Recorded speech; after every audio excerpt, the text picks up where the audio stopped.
आज के नए भारत में मैन्युफैक्चरिंग सेक्टर का भी कायाकल्प हो रहा है।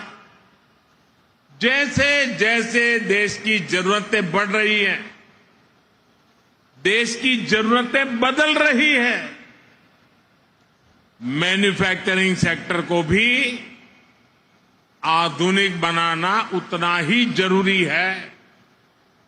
इसी सोच के साथ आज यहां इस कार्यक्रम में एमपी के 10 नए इंडस्ट्रियल प्रोजेक्ट पर भी काम शुरू किया गया है।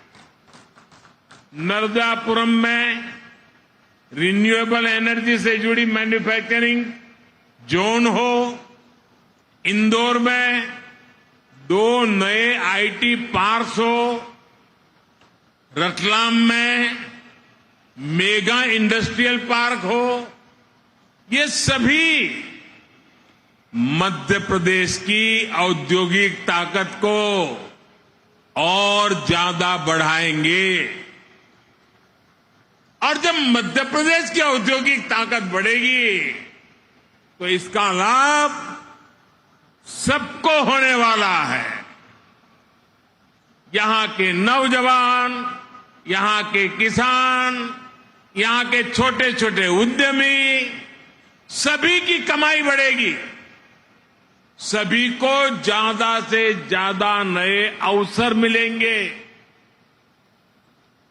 मेरे परिवारजनों, किसी भी देश या फिर किसी भी राज्य के विकास के लिए जरूरी है कि पूरी पारदर्शिता से शासन चले, भ्रष्टाचार पर लगाम कसी रहे। यहां मध्य प्रदेश में आज की पीढ़ी को बहुत याद नहीं होगा, लेकिन एक वो भी दिन था जब मध्य प्रदेश की पहचान देश के सबसे खस्ता हाल राज्यों में हुआ करती थी। आजादी के बाद जिन्होंने लंबे समय तक एमपी में राज किया, उन्होंने भ्रष्टाचार और अपराध के सिवाय एमपी को कुछ भी नहीं दिया। दोस्तों, कुछ भी नहीं दिया। वो जमाना था एमपी में अपराधियों का ही बोलबाला था। कानून व्यवस्था पर लोगों को भरोसा ही नहीं था। ऐसी स्थिति में आखिर मध्य प्रदेश में उद्योग कैसे लगते? कोई व्यापारी यहां आने की हिम्मत कैसे करता? आपने जब हम लोगों को सेवा का मौका दिया, हमारे साथियों को सेवा का मौका दिया, तो हमने पूरी ईमानदारी से मध्य प्रदेश का भाग्य बदलने का भरसक प्रयास किया है। हमने मध्य प्रदेश को भय से मुक्ति दिलाई, यहां कानून व्यवस्था को स्थापित किया। पुरानी पीढ़ी के लोगों को याद होगा कि कैसे कांग्रेस ने इसी बुंदेलखंड को सड़क, बिजली और पानी जैसी सुविधाओं से तरसा कर रख दिया था। आज भाजपा सरकार में हर गांव तक सड़क पहुंच रही है, हर घर तक बिजली पहुंच रही है।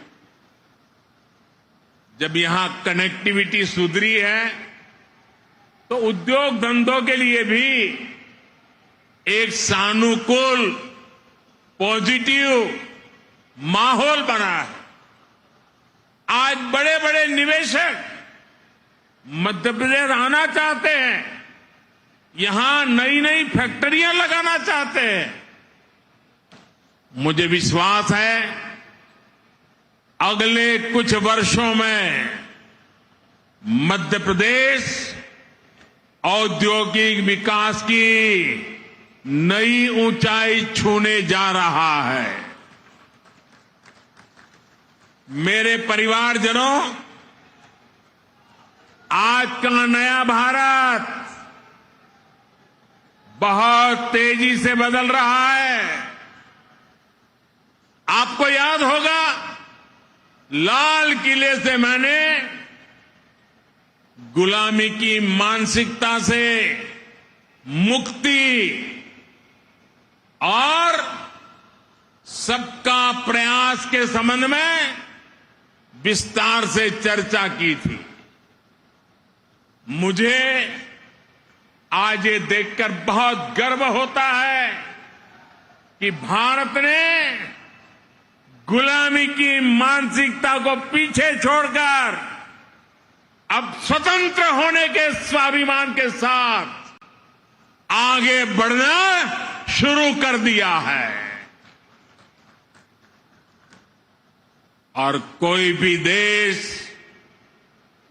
जब ऐसा ठान लेता है तो उसका कायाकल्प होना शुरू हो जाता है। अभी अभी आपने इसकी एक तस्वीर G20 समिट के दौरान भी देखी है। गांव गांव के बच्चे की जुबान पर G20 शब्द आत्मविश्वास से गूंज रहा है। दोस्तों,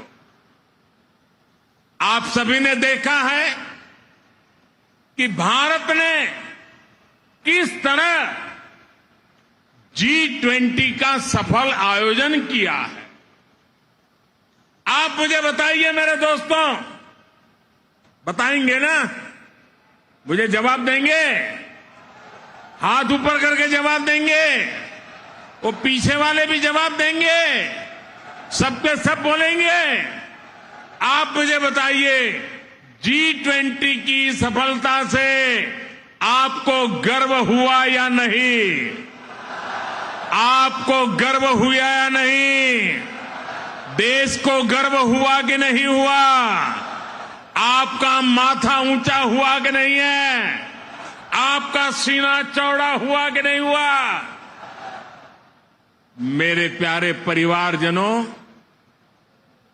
जो आपकी भावना है वो आज पूरे देश की भावना है। ये जो सफल G20 हुआ है, इतनी बड़ी सफलता मिली है, इसका श्रेय किसको जाता है? इसका श्रेय किसको जाता है? इसका श्रेय किसको जाता है? ये किसने कर दिखाया?